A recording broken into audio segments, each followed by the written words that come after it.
might be a Viking or a Saxon or a Roman, but tell me, do you like 'em? Would you sex 'em? Would you bone 'em?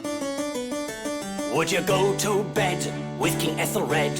Would you bonk William the Conqueror, romp in the sheets with Samuel Pepys? Mussolini was a meanie, led a fascist insurrection, but does he make you creamy? Does he give you an erection? Would you pork Richard the Duke of York? Does a boner start when you think of Bonaparte? Are you sexually aroused at the thought of Pol Pot? Historical hot or not? Hello and welcome to Historical Hot or Not, the history podcast that staffs the Monastery of History with the Friars of Filth and the Monks of Mirth. My name is Aidan McCaffrey, I am not a historian, and this is... Catherine Mather, and I am also not a historian, but we are comedians who are horny for history, and today we are joined by a wonderful guest, Meryl O'Rourke. How are you doing? Hello, I am also not a historian. Hey. Is it an historian? I think posh people say an historian, don't they? Further evidence that we are not historians, that we are not even saying the grammar of a historian properly. So this is quite dark for old-time internet to bring in this early into an episode, but do you remember there was that kid who died, and someone had written, like, in the, you know, they have the flowers outside the school and shit? Yeah. Someone had written he was an hero. And everyone, that is like still internet mockery now of this poor child grieving his friend for saying an hero instead of a hero. Poor guy. That's so British. It is, isn't it? Yeah. You dickhead. It is so British that our sense of snobbery would override our sense of compassion. For Yeah. a child grieving, an actual child actually grieving. So I guess what I'm saying is I don't want to be on the wrong side of a historian and historian. We are about to launch into Nazi Germany's sexuality, but we'll get cancelled for saying a historian. Yeah, no, it'd be fine if I'd have, if me or you had assaulted somebody. We could keep going. We could keep our careers for that. But God forbid. God forbid we put a stray N somewhere, or an apostrophe. AJP Taylor would be rolling in his grave, or as we call him on this podcast, Anne JB Taylor. For the uninitiated, Meryl O'Rourke, our guest today, is a stand-up comedian and writer. She has written for Have I Got News For You, 8 out of 10 Cats, Mock the Week, Room 104, fucking shitloads more TV that you will have seen. She is a close collaborator with Frankie Boyle, and she is a self-described lewd mink, which makes her the perfect guest for this bawdy-ass podcast. Meryl, do you see yourself as more one than the other? More as a comedian, more as a writer, more as a lewd minx? I guess they're all in one big ball now. I see myself more as a comedian because I like performing more than writing, but writing has kept me alive. You get paid more for writing. Well, it depends who hires you, but you get paid more for writing. And I do tend to think in my experience that comedians either tend to be people who want to be on stage and have to write so they've got something to say, or people who write and go on stage so that people hear their writing. And I'm very much the former. I'm very much a show-off. And yes, I have been writing with Frankie for 15 years, and he has spent a lot of that time telling me that I should concentrate on the writing, which, considering I'm supporting him tonight, I do get very paranoid about whether he actually enjoys my stand-up. Well, that would sound so much more damning if he wasn't repeatedly asking you to open for him. Because if he's doing that, he must like you as a performer. He did go through my set almost line by line yesterday, so that was flattering, and it's kind of the only time he's done that, actually. So maybe I'm hitting a correction, but I think it's more that he is very much a writer who performs when he's filled a book full of writing, and he constantly says that he hates performing, despite the fact he's in the middle of I think it's over a year he's been doing this particular show, touring, which really surprises me. But it's because when he decides, like, he's retired many times, and he decides to retire, and then he just keeps writing jokes, and eventually he gets a full book and he has to do them. And of course our TV show's being cancelled as well, so he has to do them somewhere. See, when people say that about being a writer or a performer, I was thinking, which would I be? I think I'm neither. Which is troubling. You don't even consider yourself a podcaster, and you had two of them. What do you consider yourself, Kath? because I really like the admin, and nobody ever says, are you a writer, a performer, or do you just really enjoy emailing people for spots and filling in MailChimp forms? Yeah, I'm quite good at that bit. Yeah. I spend most of my time on the admin booking side. I find writing difficult because it takes me forever to get an idea from idea to complete joke. And then I like the performing, but I think it's the places that you get sent to sometimes, isn't it? And you're just like, why am I here? Why am I doing this? I was thinking you were going to say that was what you were in it for, the travelling. Yeah, I just love being on a train. Have you seen a Comedian, the documentary with Jerry Seinfeld? No. There's the guy in that called Orny Adams, and he's like the equivalent of us organisation comedians in 2002, but because it's pre-smartphone, he's VHSing every gig he does. So his bedroom is like a library of himself, and then he's got like these folders and binders of every joke he's ever written. And it comes across as insane, like he's a total sociopath. But I sort of think, I do that. It's just that modern technology allows me to do it all on like a smartphone. So I don't seem insane. I don't look like I've got a shrine to myself the way he has. But he's just taking it seriously, I guess, in the way we are. The labelled bottles of piss is weird, though. Kath, I'm not leaving this room. I'm having my food brought to me, and these bottles of piss are staying. Those are my conditions of living. Meryl, I read in an interview you did in 2014, so I like to do my research. Is this the historical bit? You're not wrong. That's why they call this a historical podcast. In the interview, you chastised yourself for not doing more politics in your sets. I was doing that last night. See, there we go. Things never change. Oh, right. Okay. Well, I was going to ask that. Listeners, I don't really know Meryl, but we sometimes interact on Twitter. You sort of have become quite political on Twitter. But I was wondering, is that because you want to be, or is it because on Twitter it's quite hard not to get drawn into culture wars by dickheads, which seems to be what's happened to you in the last 6 months? And if you don't want to talk about this, we don't have to. Yeah, but am I funny when I'm talking about politics on Twitter? And that's the key thing. I'm sarcastic and I can be snippy. It's making it funny in a way that translates on stage. So, like when you go around the country, I think there's a bit of a myth. A lot of people think audiences are too stupid for politics. But actually, if you go into somebody's pub in the middle of a village and they all know each other, and then you walk in and you don't know them and they don't know you, and you go, so this is why I hate the government that you voted for. They're actually a bit like, don't come and tell me what I think.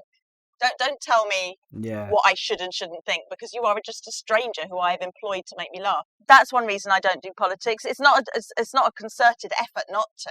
I do write jokes about politics. The things that stay in my set are the things that are consistently funny and that I can do from one club to another.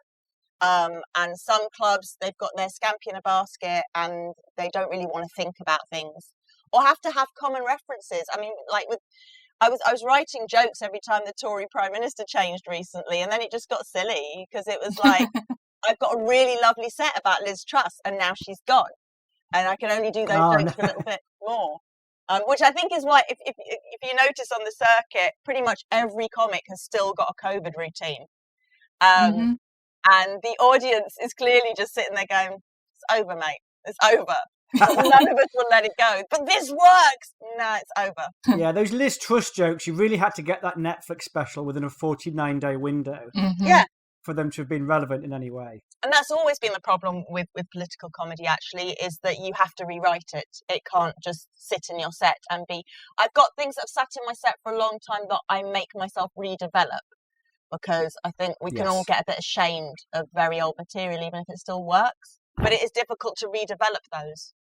And it's one reason why Frankie works with writers, because it is difficult for a human being to constantly have new opinions about politics, which actually is the same kind of thing over and over again. So it's another reason why somebody yesterday asked why he has so many jokes about what people look like, which is one of my specialities, though actually not all of them are mine. But it's actually because the news stories will turn over so quickly. The one thing that's constant about Rishi Sunak is that he's small. Or the one thing that's constant about Boris Johnson is that he looks like a variety of puddings. So yeah, that's the other thing. It takes more work doing political comedy. And I am essentially lazy.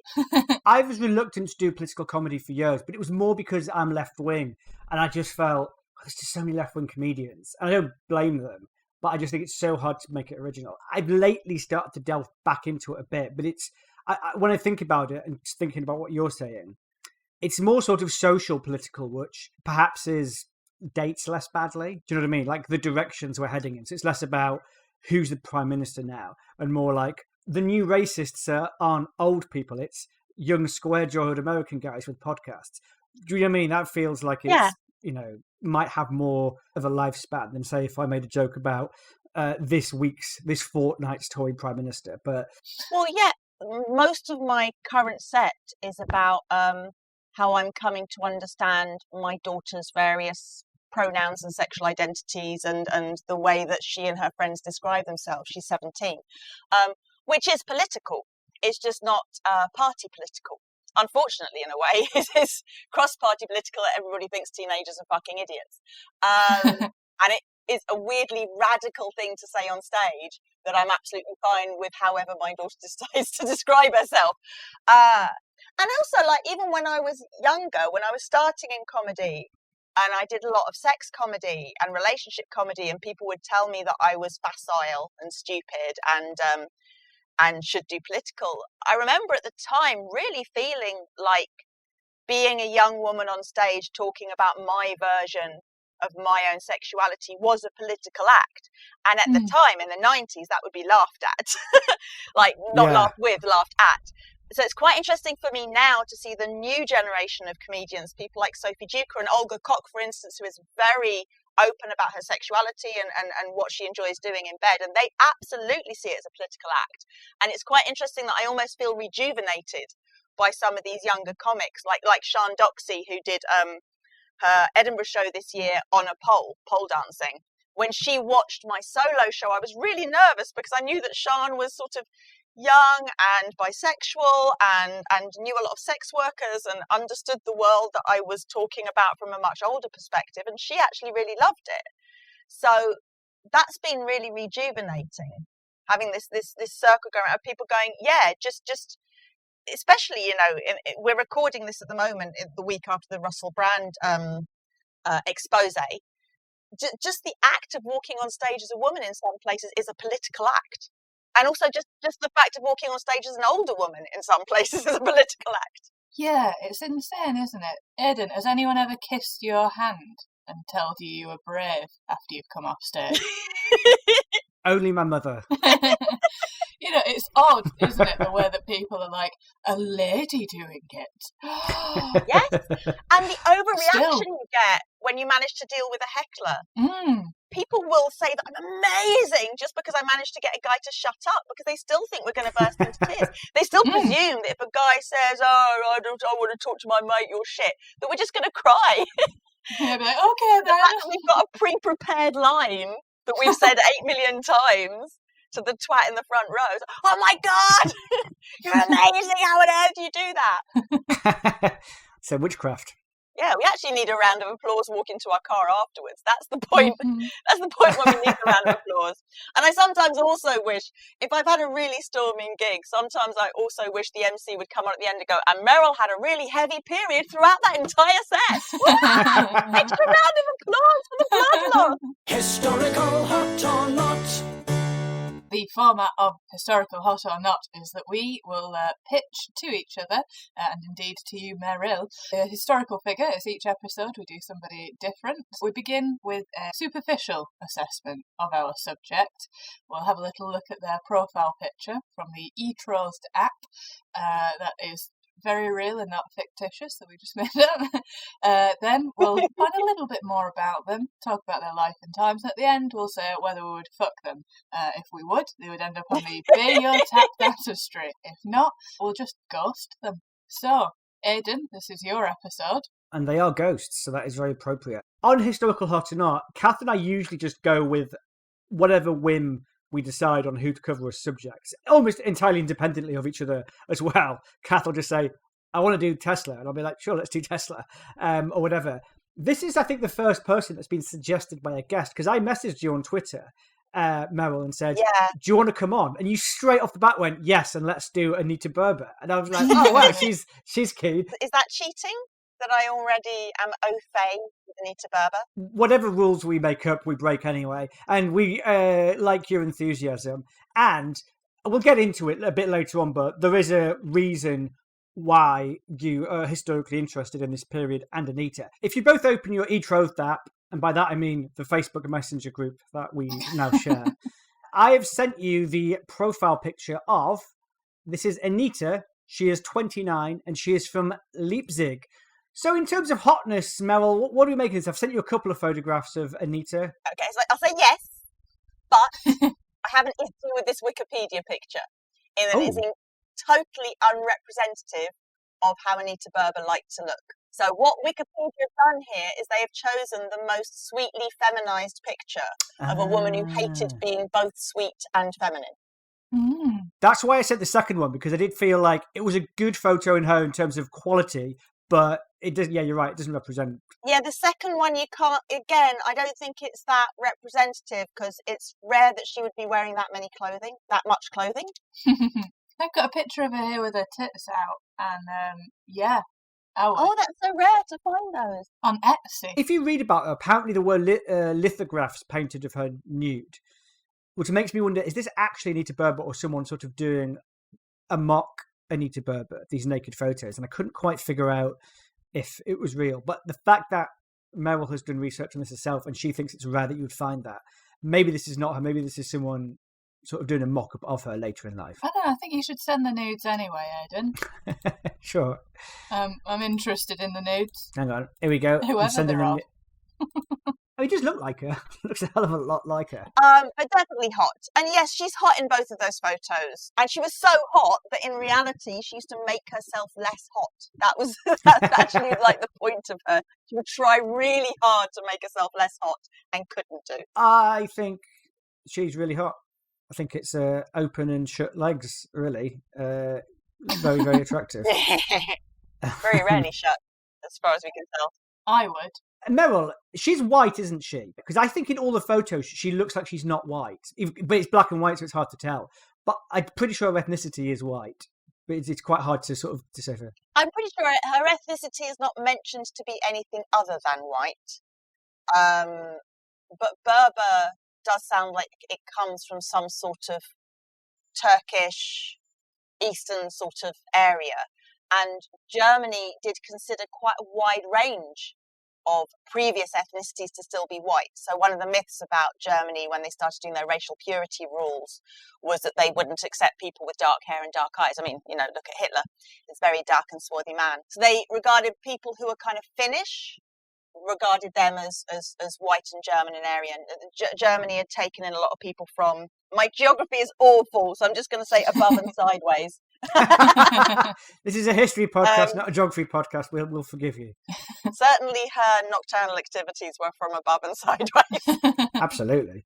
Well, we shall get into this. According to Wikipedia, Anita Berber was born 10th of June 1899 to Felix Berber, the first violinist with the Municipal Orchestra, and his wife Anna Lucy Thiem, a cabaret singer and dancer. They divorced when she was 4 and she was mainly raised by her grandmother in Dresden. So far, Berber sounds like a total middle-class theatre kid. Oboe practice on Tuesday, rehearsal for the school play on Wednesday, home 8 p.m. for the Ocado delivery. Meryl, Kath and I sometimes engage in mock class warfare, owing to my very middle-class background in the leafy bosom of Harrogate and her very working-class background as a street urchin in the cotton mills of Manchester.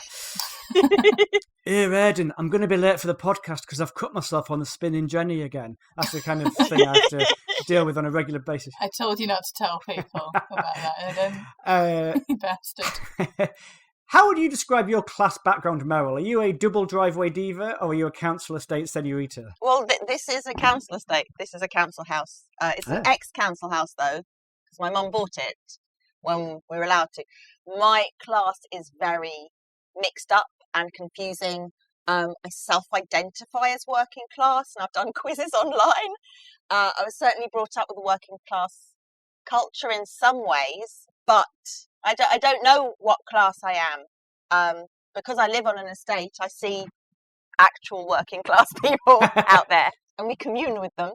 But I think it's actually, I know in a way this is sort of a bit backwards, but we have mentioned that that my mother was a Jewish refugee from Nazi Germany, and it is one of the things that happens with refugee class, and especially with the Jewish refugees, in that my family were quite middle class. My great-grandfather owned a big clothing store, self-made, and also Germany itself has got a very snobby system. Even if you're not actually upper class, like the shopkeepers call you gracious lady. It translates as gracious lady.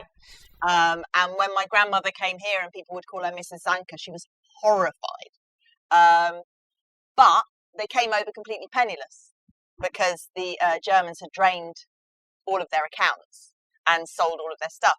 So my mum's life started from scratch in South London, but it started from scratch with a mother who was very, who wanted them to be dancers, wanted them to go to the theatre, wanted them to be in the cinema. And my father was Irish, and his father was a headmaster, so he again had a very middle class sensibility, but I'd been through a horrific divorce and lost everything. So it's weird. I have middle class sensibility, working class money. I think that's what it is. There we go. I talk about class a lot on stage, and it's sort of like in a mocking, ironic way, but I partly do it because class is broken down massively in weird ways in the last few decades. Like if you met my little brother, you would probably think, based on the way he presents himself and his economics, as being working class, but no one would confuse me as being working class. Our parents are working class. I would because you've got a northern accent.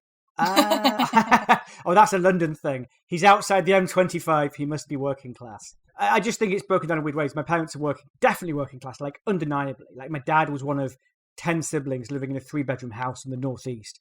But there's no way I'm not middle class based on the house I grew up in, because they were, to borrow a phrase from Tony Blair, aspirational and upwardly mobile. So yeah, I find it fascinating because, like as you say, like you sound like you're working class, but you don't sound fully confident in saying that you are. But I don't sound like I'm working class. And also the voice comes from having a dad with an Irish accent who couldn't get work, and a mum with a German accent who was arrested for spying as a child because she spoke German in Kent. So this voice is very much, you must have this voice, otherwise the British people will not give you jobs. What were you doing when she was arrested? She was playing on the beach. She was 5. I mean, like I said, we're kind of doing this podcast backwards because I keep referencing play that I'm writing about the Camp for Enemy Aliens that my mum was in, which is one of the reasons that I got very interested in the Weimar period and people like Anita Berber. But we're doing it now. But yes. Do you mean literally she was 5 and got arrested for being a spy? Do you literally mean that? Yeah. No, until I started researching the play, we thought she kind of meant she was sort of arrested. But when I started researching the play, yes, she was arrested. In the way that 10% of all the Jewish refugees were rounded up and arrested on various nefarious charges to put them in a safe place to be analysed. But what was she doing? Was she making a sandcastle out of like microfilm? Like, why did they think a 5-year-old was a spy? She was playing on the beach with her brother, and they were speaking German. And the thing is, because it was Kent, that was particularly dangerous. Well, what they are in Kent, if you go back, is they're invasion obsessives. Yeah. And you've got to look at the time period. Like, people think it is mad that my mum was speaking German on a beach in Kent and somebody called the police. Whereas at the moment, right now, Nigel Farage goes down to beaches in Kent and films children playing on them in terms to say this is not safe. So it's not mad. It's still happening. And that was during a war, so it's actually more understandable. Yeah. So it was considered that they would bring torches at night and wave the U-boats in. Pretty much when they rounded up 10% of the Jewish refugees, pretty much anybody who was in the coast, so nearly all of the Kent refugees, most of the London refugees, most of the Liverpool refugees, anywhere where you could be in a particularly dangerous spot where if you weren't a refugee, if you were lying, you could go, yay, come in. It's not taught, is it? But just the British, it was literally just, oh, you're Italian, get in prison for 5 years. Oh, well, the Italian thing. Have you interviewed Stefano Paolini? No. Okay, so if you want to do an Italians being rounded up in the Second World War special, Stefano Paolini's your man. He knows more about it than anybody. Oh, But amazing. yeah, they literally emptied the whole of Soho. Italians joined the war, and the British government just went to Soho, and you couldn't get a bowl of spaghetti for love nor money. Yeah, I was reading a book. It's about how the sort of West End dealt with the war. Yeah. You know, like all of the posh hotels, and it was literally like you try and get a chef at the Savoy. Like all of the big hotels were struggling because they're like every person who can cook is Italian or German, and we've just put them in prison for being Italian or German Yeah. indefinitely for no reason other than they're Italian or German. That's how you get these people to be pro-immigration. You just have lots of cockneys going, what do you mean I can't get a fucking bolognese? Suddenly they're very pro-Italian immigration. Berber studied dance at Emile Jacques Delcroze's school in Hellerau and ballet in Berlin with Rita Secchetto. By the age of 16, Berber made her debut as a cabaret dancer, and in 1917 she was working as a fashion model for Die Dame, the first illustrated magazine in Germany to cater to the interests of women. Meryl and Kath, do either of you know what the first women's magazine in the UK was? The early magazines were just called things like Woman. Yeah, I mean, my mum used to read a magazine called Woman. Yeah. Well, Die Dame is still presumably exist the now? same translation. Does it still exist now, the first women's magazine? Yes. Hello. What's your guess, The Meryl? lady would like to believe it's the first one, because it's very demure and sort of still set in the 1930s. The lady always has loads of adverts about, how to get somebody to comb down your horse. No, you're both wrong. The first women's magazine in the UK was Women's Health in 1137. And 1137? yeah, and these were some of the features. Achieve the perfect buoyancy for that dreaded witchcraft accusation. Eleanor of Aquitaine on how she regained her pre-pregnancy weight. Rivet the perfect chainmail vest for his upcoming battle. Why women become invisible at 19. 10 tips on how to gut a pig without losing your femininity. So yeah. It's interesting reading. You can read that. I would read that edition. Yeah, we'd have to go down to the British Library to check that out. According to Kelly Hill in Daily Art magazine, interwar Germany until the rise of the Nazis was a time of economic instability, loose censorship, and artistic creativity. The cabaret scene exploded with risque performances, and by the age of 20, Berber was performing nude in many of these cabarets. So, Meryl, you've alluded to you're writing is it a play or a book? I feel like I'm doing charade. The play. You're writing a play about your grandmother's... Is it your grandmother and your mother's escape from Nazi Germany? And just as a follow-up question, am I right in thinking timeline-wise, so your grandmother would have grown up in the Weimar Republic, is that right? Yes. She was born around... I've had to write all the timelines down because not only is my geography bad, my maths is as well. So she was about 1901. And she was actually quite old when she had my mother. She's born within 2 years of Anita Berber in that case. And yeah, it's interesting that she was old because it means it's quite rare that you would meet someone now whose grandmother was an adult by the time the Weimar Republic started. She was an older parent for the times. My mum was an older parent and for her time, and then I'm an older parent, but now it's kind of normal. I was the youngest person in my maternity yoga class when I was 35. So I don't recommend it, but yeah, it means that when I talk about my grandmother, I'm talking about someone who was born in 1901. Yeah. Wow, so interesting. Her dad, when you're talking about that period, so her dad ran a big women's clothing boutique in Dusseldorf, and he was either the first person in Dusseldorf or the first person in Germany to put a swimming costume in the window, and it was scandalized. Yeah. So, it's one thing I've come to think about more and more while I'm writing my play, that if you see a 40-year-old refugee in a documentary all huddled up, that person would have been 20 during the Weimar period and in a tiny little slip of chiffon having bisexual sex with various passers-by.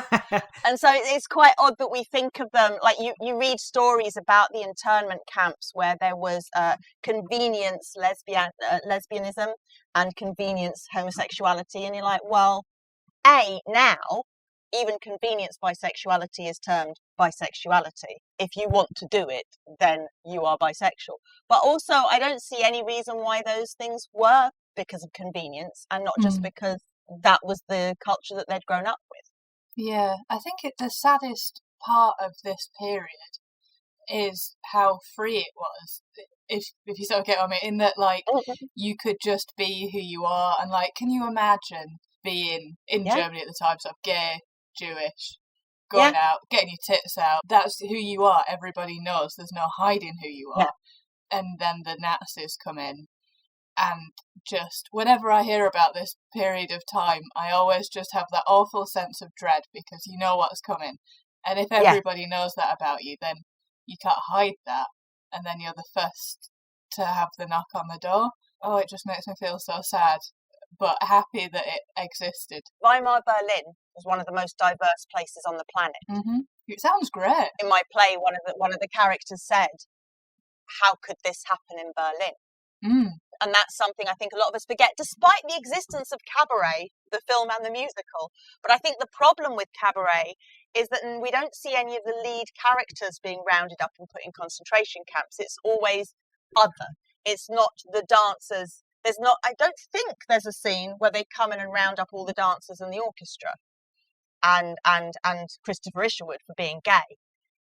And so we kind of separate it. We look at Cabaret and we go, there were all these parties, and then the people having the parties watched the Nazis rounding people up, rather than the Nazis were rounding up the parties, and that also being a huge contributing factor. One of the films that Anita Berber was in, which is called Different from the Rest, and it was made in conjunction with a sex clinic that was huge. I think it was in Berlin. Again, my geography. They were being very open, and they were doing a lot of research into homosexuality. And actually, the first trans surgery happened in Germany. And if you ever look up the biggest book burning, the biggest and first book burning was the library of the Institute of Sexology. It's 20,000 books of sexual and gender science and history. Some of it first-person testimony that just does not exist. So when we say now, all of this trendy like transness and bisexualityness and everything, it's just new. It's just new. It's not new. 20,000 volumes of it were destroyed. Wow. Fascinating. You hear this narrative of it's not the normal way to be, to be between genders and to be experimental in sex is not the normal way to be. And actually, historically, it's been way more standard globally to be curious and by gender than it is to be buttoned down into what we have in our society. So the Nazis wiped them all out and wiped all the history about it out, which I think is more important, because the Nazis only wiped them out in that area of Europe. But before that, we had the Empire. So before that, the Empire was going into countries like India, where they were quite sexually free and open until we arrived. Sometimes I think we really need to look at white European people, why we have such an issue with sex. Like it seems to be endemic, genetic issue with people expressing themselves sexually. So every 100 years we go into somebody's country, we beat them all up for being expressive with their sexuality, we get rid of all the evidence that it existed. Yeah. And then we go, oh, look at this new thing, this new craze for transgender. And then people are like, oh, it's so backwards, isn't it, that it's illegal to be gay there? And it's like, the only reason that it's illegal to be gay in these countries is because we went there and made it illegal to be gay. Yeah, there's some statistic about how many countries where it's illegal to be gay are former empires of Britain, former colonies. Yeah, like it's like a massively high statistic. Yeah, you can't just wash your hands of that, can you, at the end? And just be like, look how barbaric and backwards they are. Like, we were. They were forwards. How much data do you have on your actual grandmother? Are you going by on like anecdotes that have been passed down, or do you actually have access to any kind of historical record or artifacts about her? Some of it's anecdotes. Some of it is getting in touch with people who found various documents. And then some of it is sort of piecing evidence together to make informed presumptions. So looking at the timeline and looking at the type of people who are being rounded up, looking at the fact that my family were in the internment camp for way longer than most of the other families, and some documentation about that. And photographs. No, I've got photographs of my grandmother in a see-through miniskirt with a fur coat on, smoking a cigarette with her foot up on a motorbike. That's so cool. And also my aunt, her first cousin, told us that they used to share boyfriends. They used to very commonly cross date. Nice. And she knew that it was love with my grandfather because my grandmother wouldn't share him. Wow. That's so cool. I feel bad that I tricked you into a fake women's magazine. Yeah, we feel bad as well. You actually both sounded like you really wanted to know, so I have found out. According to Catherine Hughes' Guardian article, Women's Magazines Down the Ages, this is actually way earlier than I would have thought. The first women's magazine in Britain was the Ladies' Mercury from 1693. And if you go to the Wikipedia page, there's a screen grab of the Ladies' Mercury. It was a periodical that was designed specifically for women readers. Yeah. Nice bit of homework for everyone to go and look at. Women who could read at the time. Which I can't imagine was many. It was just female monarchs. It was only the Queen that could actually read it, but still. But even then, when was Queen Anne? Queen Anne's later than that, isn't she? Yeah, Queen Anne couldn't read. She's about to... Really? Yeah, she's about 10 years later, I think. According to OpenCulture.com, Berber acted in 27 films, including work by Fritz Lang. And according to Connolly, she appeared in the film that you've just talked about, Meryl. I think it's translated differently in different sources. I've got different from the others, but did you call it different from the rest? And my brain is the adult brain of a 52-year-old menopausal woman, so I would fact check every single thing I say. No, there was definitely, when I researched, there was definitely more than one title. This was a pioneering film in which Conrad Veidt played the first clearly homosexual lead character in cinema history. Because of these films, going back to Berber, you can actually watch footage of her on dancing on YouTube, which is quite a cool thing. Listeners, I will put a link in the show notes so you can go and watch her tippy-toeing around the nightclubs of Berlin in the early 1920s. According to Richard Evans, The Coming of the Third Reich, Berber's dances, which had names such as cocaine and morphium, broke boundaries with their androgyny and total nudity. According to Carl Topfer's book, Empire of Ecstasy, which draws on choreographer Joe Jenkick's eyewitness observations, he describes cocaine as primal, tragic, anguished, hypnotic. Berber's dance dramatized the intense ambiguity involved in linking the ecstatic liberation of the body to nudity and rhythmic consciousness. The dance tied ecstatic experience to an encounter with vice and horror. 3 stars, Brian Logan. That was an in-joke for comedians. Sorry, anyone who's listening to this podcast for historical purposes. Anita had a lot of notoriety around her. According to Mel Gordon in the 7 Addictions and 5 Professions of Anita Berber, she responded to the audience's heckling with show-stopping obscenities and indecent provocations. Berber had been known to spit brandy on them and stand naked on their tables, dousing herself in wine while simultaneously urinating. It was not long before the entire cabaret one night sank into groundswell of shouting, screams, and laughter. Anita jumped off the stage in a fuming rage, grabbed the nearest champagne bottle, and smashed it over a businessman's head. Kath, have you ever gone mental at a corporate? No, but oh my god, next time I am going to go and piss on someone's table naked whilst pouring their drink over me. Comedians always talk about corporates being awful, but they've got nothing on Berber. Nothing on Berber. You know when people say, oh, you can't do that anymore? And they always just mean like a carry-on film. Like, yeah. No, you can't do what Anita Berber did anymore. You can't urinate on the front row and not and get booked again. I think, would you need to have public liability insurance if you're planning on doing that? Or do you reckon you could get away with it and just be like, listen, mate, if you didn't do a risk assessment, that is not on me? I doubt she could afford it in the Weimar period. A loaf of bread was £10 million. That's true.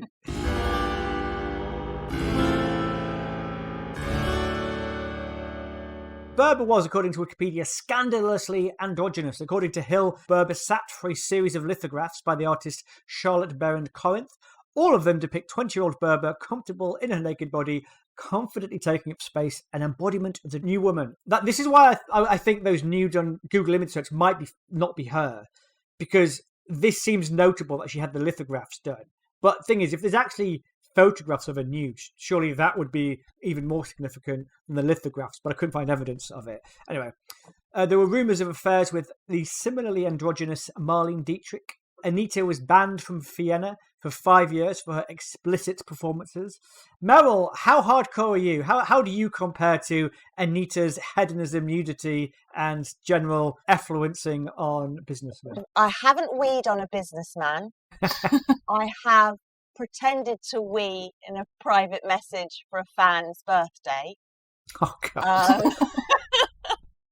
So that's as close as I've got. Everything. I mean, these days it's all virtual, isn't it? You don't have to really do anything. I'm never nude. Tobias suffered a rare psychological affliction of never being able to be completely naked. And that's mainly because I've got a glitchy boob. Can you need to elaborate on the glitchy boob? I don't like elaborating on the glitchy boob. Not on record. I feel very uncomfortable talking about it, even publicly, but that is the reason I'm not nude. And every now and then I say to my husband, shall I get some surgery on the glitchy boob so it looks like the other boob? And he always says to me that he doesn't want me to because then I would be naked all the time. And he's got a point. I probably would be, to be honest. There would be topless photos of me everywhere if it was palatable. So yeah, that's kept me fully clothed, really. I think glitchy boob is an interesting way to describe a boob, because glitchy makes it sound like when you got the boob, you were under the impression that it would pick up medium wave, but actually it can only pick up long wave. According to Charlie Connolly in the New European, there were stories of how she would sashay into the lobby of Berlin's exclusive Adlon Hotel wearing nothing but a fur stole, her pet monkey clinging to her neck, and an antique silver pendant filled with cocaine at her breast. Oh my God. I love her. I want to be her. She didn't just push the envelope, she pushed an entire shop of W.H. Smiths. Drug use. Berber was a regular drug user with addictions to cocaine, opium and morphine. According to Connolly, her favourite stimulant was a bowl filled with chloroform and ether that she'd stir with a white rose and eat the petals. It's just so mad. It is insane, isn't it? Probably with a monkey on her shoulder at the same time. Because she had a fucking monkey. No, she did die. We have to point out she did die at 29. So, like, you know, we can put a bit of warning underneath. Please do not attempt any of this at home. No, but given the world events, probably for the best. Yes, Well, yeah. Just have a great time and die at 29 rather than having to go through war. Yeah, rather than having to convince Camp God that she should be allowed to take a monkey in with her. She's just died before you even get to that point. Kath, what's the most decadent way you've got high? I don't know if I should be talking about this, given that I've got a day job still in the NHS, and but yeah, I've definitely drunk a lot of, eaten a lot of heroin, Roses. It's chloroform. It wasn't even heroin. Heroin was too linear for Anita Berber. It's chloroform.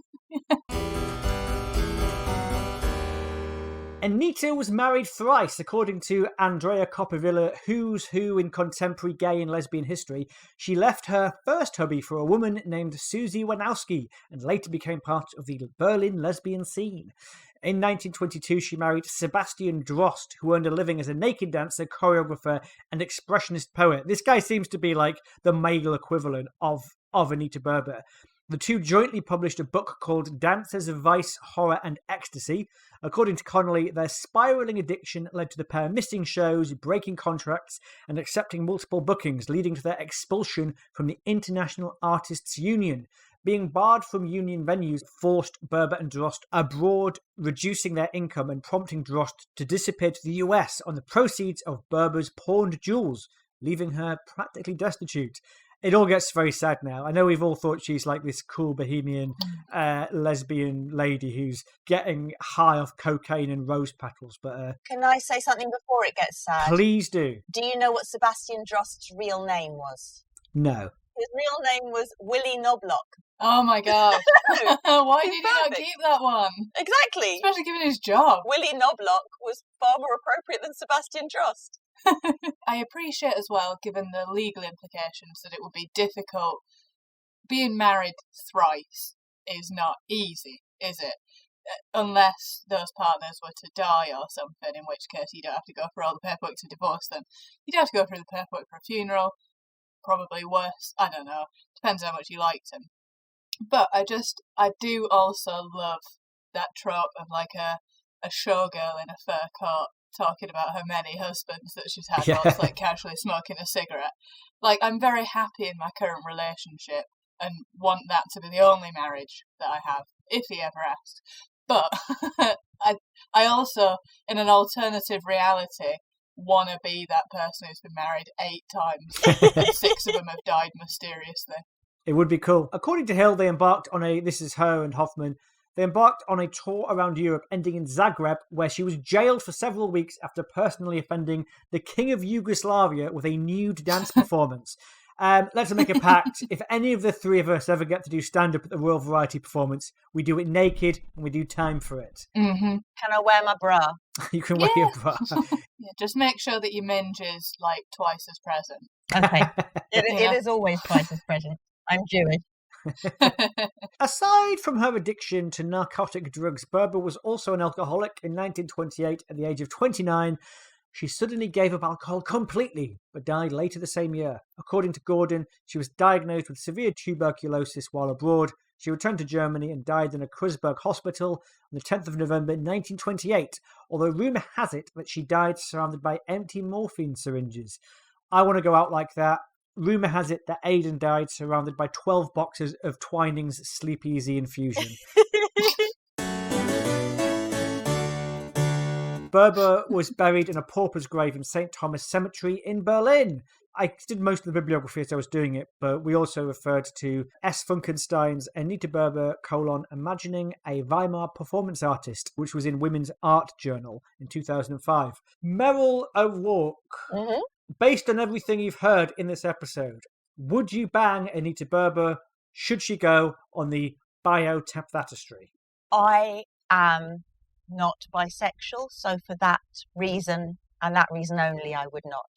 Also, she does sound slightly terrifying. Mm. I mean, yeah, I wouldn't be convinced I wouldn't catch something germ-wise, but also just, fall on a needle or something. get attacked by the monkey. It doesn't seem very safe, but I would certainly want to watch her shows. I'd probably get off watching her. So am I able to get off manually whilst watching a show? I'm sure she would very much welcome this. Yeah, sure. It's Weimar Germany, baby. You might have to urinate on a businessman before you do that, but otherwise it should be allowed. I would be fine with that if it was acceptable. The only reason I don't do it, I would urinate on businessmen if I got booked again in comedy clubs. A corporate's a corporate. I'm surprised by that, Meryl. I thought you'd say yes. Because you proposed it so quickly to me, I thought, this is going to be an open and shut legs, as I say. I think Meryl's definitely going to open, but you haven't. Being a man, you don't understand the concept of realising somebody is sexually attractive without actually wanting to fuck them. That is absolutely true, yes. I don't understand that. I'm confused. So I knew you were talking about people who are very sexual, but I'm able to appreciate somebody's sexuality without wanting to enter my fingers into any of their orifices. But I think also that's part of, I have come to realise over a while that I'm not bisexual. And there are definitions of bisexuality which are that if you enjoy looking at somebody of the other sex, of the same sex, and are aroused, you are bisexual. I don't like to count myself as bisexual because I think it's quite easy to be aroused by pretty women because pretty women are pretty. But also I don't have that lifestyle, I'm not being discriminated against. I don't have to explain awkward things to the family. I've got my husband and he's there and that's that. So, yeah, I can appreciate her without wishing to touch her. Fair enough. A very mature answer for a lewd minx, might I say. Kath, would you bang Berber? Should you go on the biotaphatistry? I think that saying that we'd bang someone is just showing respect for the person in the terms of this podcast. Yeah. Okay. That being said, yeah, I would. Not in a respectful way and disrespectful way. I think I admire her greatly. I would follow her wherever she goes. We operate in self-preservation, don't we? I will be I'm not gonna eat that cake because it looks great, but it'll be bad for me. I can't eat cake every day, and I make my decisions like that. And whilst I do understand that addiction is a terrible thing, it's an illness, I also admire people who are I don't give a fuck. If I die, I die. Selma and Louise it, baby. Just I'm doing what I want. I'm here for a good time, not a long time. And I do love that somewhat troubling aspect of her.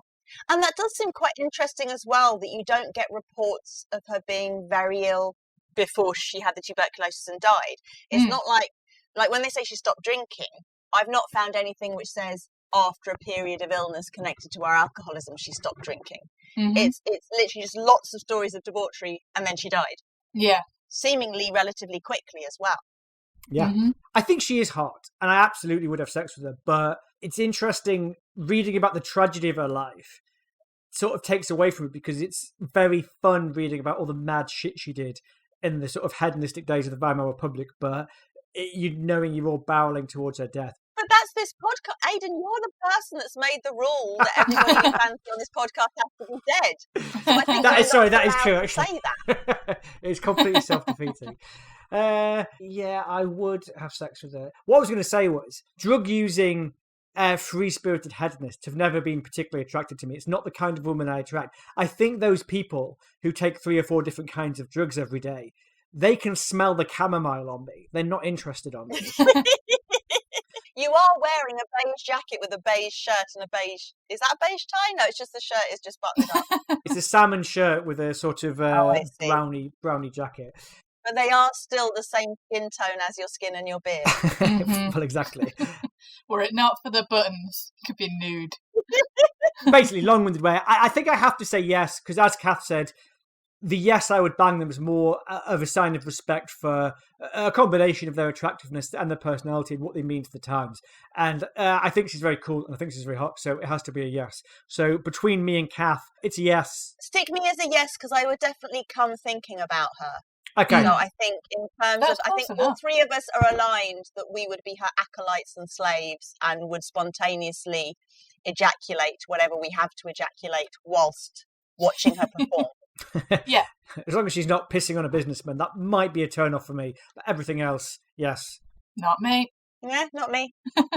Meryl, when's this play you're writing? When's it out? When's it published? Oh, God knows. At the moment, we have. I've got some money from a Jewish festival, which is next October. So at the moment, we have a date which is definitely happening. That something is being seen October 2024. Whether that is a live play reading or whether we get some more. Yeah, it's dependent on money whether it will actually be staged. Okay. Something will be seen in October in North London at the Arts Depot. Excellent. That sounds so cool. I really want to come. I do have a solo show that is on Next Up called Vanilla, which people can currently watch. And it is about my thoughts on sexuality and modern sexuality, and whether we are being, whether it's a lie that we're constantly told that sex is powerful. Next Up is, for listeners, it's like the Netflix of stand-up. It's just lots of different stand-up shows. And it's a streaming service. You can get some of them on ITVX, but I'm not allowed on ITVX. I was worried because I was too edgy. Oh my God, Meryl, you're talking about sex and sexual assault and this is too edgy. But actually, apparently it's because they used a lower grade camera when they filmed me. Oh no! Yeah, they use their cheap camera. Yeah, you can just go Next Up Comedy, I think it is. Google it, and as far as I know, the first month is free, so you can binge. You can watch me 30 times for free. Excellent. Cancel the subscription. Yeah. Right, thank you very much for coming on, Meryl. You've been a great guest. You're very much in the spirit of the podcast, which aims to be informative but horny as fuck. And I think you managed to bridge that divide quite well. I think that's kind of my personality. Yeah, exactly. Another thing we could do is we could just do someone else next year. If you want to come on again, we could just do someone else, and then we could release that in time for the actual release of the play. There's many options. You're welcome to come back. Well, we could talk about my grandmother, but that would be weird, wouldn't it? Not for me, not for Kath. Would we shag your nan? Thanks for listening. Please spread the word on the podcast. We put videos on Instagram, share them to your stories, retweet our promotional tweets. Tell your friends about the podcast. Thanks for coming on, Meryl. We will hopefully have you back. Yeah, as we always say, spread the word, spread your legs, and remember, it's not what's on the outside, it's what's on the inside of the coffin that counts. Bye. See you Bye. later. You have been listening to Historical Hot or Not, written and created by Aidan McCaffrey and Catherine Mather. The podcast art was by our good friend Richard Todd, and our theme music by excellent musician and also good friend David Eagle. We also have music by Ergo Fismas, that's a license from the Free Music Archive. If you've enjoyed us and you would like to donate to the cause, we would love you to do that also. You can find us at ko-fi.com/hotnotpod, and you can download bonus episodes of Historical Hot or Not from Acast Plus. The link is available on our Linktree, linktree.com/hotnotpod. Bye!